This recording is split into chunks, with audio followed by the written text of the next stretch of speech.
Halo, salam keroncong. Nama saya Harguswo Hartono. Jadi keroncong buat telinga saya sudah sangat lekat gitu. Karena secara saya dilahirkan dan dibesarkan di lingkungan seniman keluarga keroncong. Jadi maksud saya almarhum bapak saya adalah penggiat musik keroncong di daerah saya, di daerah Bawen, Ambarawa, Jawa Tengah, tahu kan? Terus ibu saya penyanyi keroncong yang sampai sekarang masih konsisten menyanyi keroncong dengan grupnya. Di samping juga mengikuti kesenian tradisional lainnya yang sampai sekarang masih hidup di daerah saya. Jadi karena saking seringnya mendengar keroncong, mungkin sebetulnya basic musik saya adalah keroncong mungkin. Jadi kayak istilah opergang, double ankle itu saya sudah dengar dari kecil. Nggak tahu maksudnya tapi ya tahu kalau overgang, kalau latihan bapak saya sudah bilang overgang, artinya saya harus pindah dari kunci 4, 5 ke 1. Itu kalau tidak salah kelas 4 atau mungkin kelas 5. Jadi saya sudah ikut latihan keroncong. Meskipun waktu itu belum bisa menikmati karena dipaksa sih latihannya. Jadi saya pegang cuk atau cak, kan senarnya cuma 3 itu. Jadi chordnya paling sederhana. Antara cuk dan cak chordnya sama, bentuknya cuman beda tempatnya aja. Tapi bagus juga sih waktu itu saya dipaksa, karena mungkin kalau tidak dipaksa jangan-jangan saya malah nggak mau latihan keroncong, atau setidaknya telat latihannya. Ya tahu sendirilah, usia segitu kan masih senangnya lari-lari, main dengan teman-teman. Yang saya ingat ini, waktu itu pas saya masuk sekolah, tiba-tiba saya dijemput bapak saya untuk diajak ikut main keroncong di panggung. Saya nggak ingat kenapa waktu itu dijemput, nggak tahu orangnya sakit atau kenapa jadi suruh gantiin. Pokoknya yang teringat waktu saya masih pakai baju itu seragam pramuka dan paling kecil, manggung tampil, pegangnya cuk, mainnya ya biasa aja, nggak pakai nggak pakai double-doublean, dari awal sampai akhir pukul rata engkel semua. Yang penting overgangnya betul. Tapi meskipun saya sudah kenal keroncong dari kecil, bukan berarti sekarang terus saya ahli keroncong atau jago keroncong. No, masih jauh dari taraf itu. Saya lebih pas sebagai penikmat saja, ya. Tapi juga belum taraf penikmat yang sudah keranjingan seperti kawan-kawan yang saya kenal. Jam berapa, di mana ada latihan keroncong, langsung berangkat cabut. Top banget kalau udah kayak gitu deh. Jadi kalau saya masih biasa saja kok. Jadi sementara ini cuman menggiatkan kawan-kawan di lingkungan kompleks sendiri dulu. Ya saya sih tetap berangkat latihan gabung dengan grup-grup lain kalau memang tidak berbenturan dengan kegiatan yang tidak bisa ditinggal. Ya kebanyakan kegiatannya juga masih seputar musik keroncong. Terus soal perkembangan musik keroncong sekarang, menurut saya perkembangannya bagus banget kok.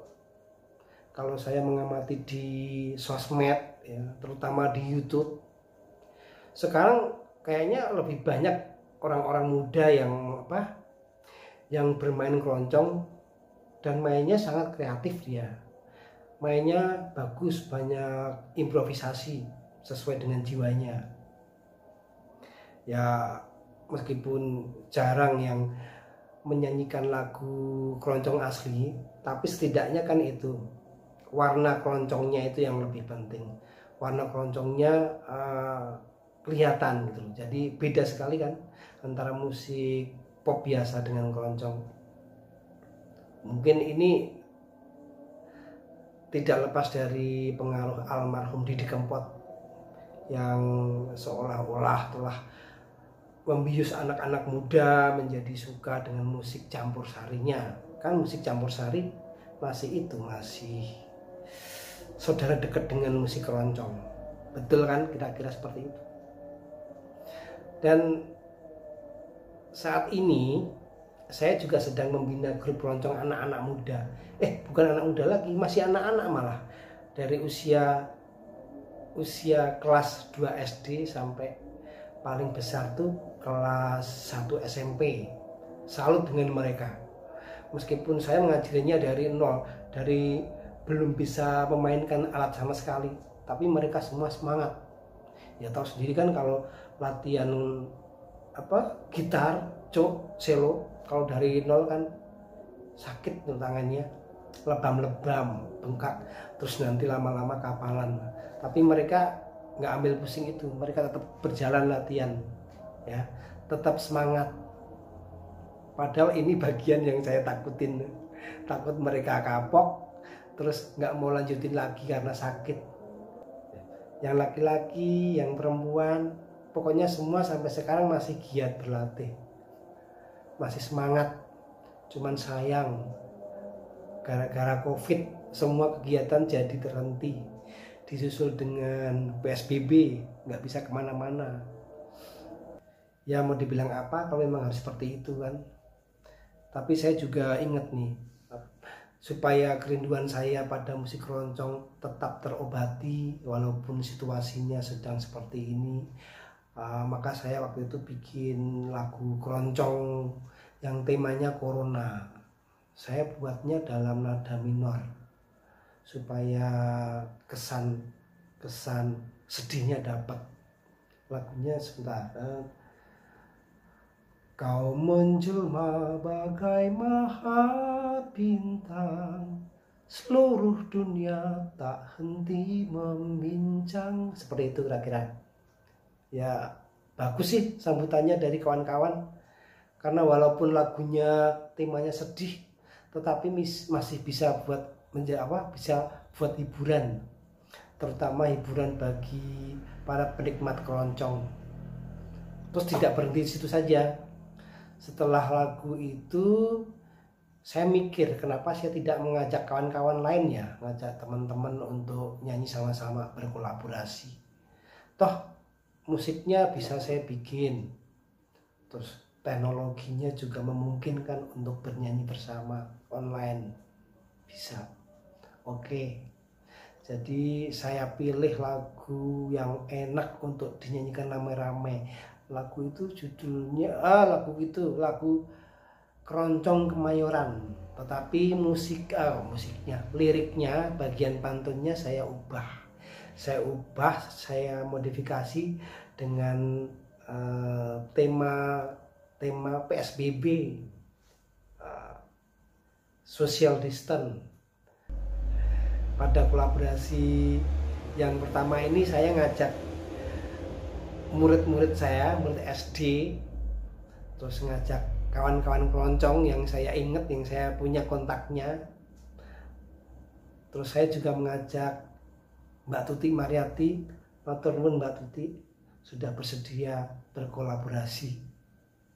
Banyak sekali respon positif dari kawan-kawan, dan kayaknya lumayan itu juga bisa dibilang viral, karena saya sendiri dapat kiriman lagu yang saya buat dari teman saya dari Denpasar. Oh iya, kenapa saya ngajak murid-murid SD? Karena beberapa kali saya juga sudah mengenalkan musik keroncong di sekolah. Jadi kayaknya sih nggak ada masalah kalau anak-anak SD pun saya libatkan, supaya mereka juga mulai mencintai keroncong sejak sekarang. Makanya saya tidak ragu ngajak mereka, dan nyatanya antusias, malah pengen nambah lagi, nyanyi lagi dong Pak. Gitulah. Jadi tentang perkembangan musik keroncong, menurut saya bagus. Musik keroncong tidak akan mati, tanggung jawab kita semua, ya, kita semua untuk melestarikan warisan budaya ini dan mewariskan kepada generasi kita. Bravo Keroncong.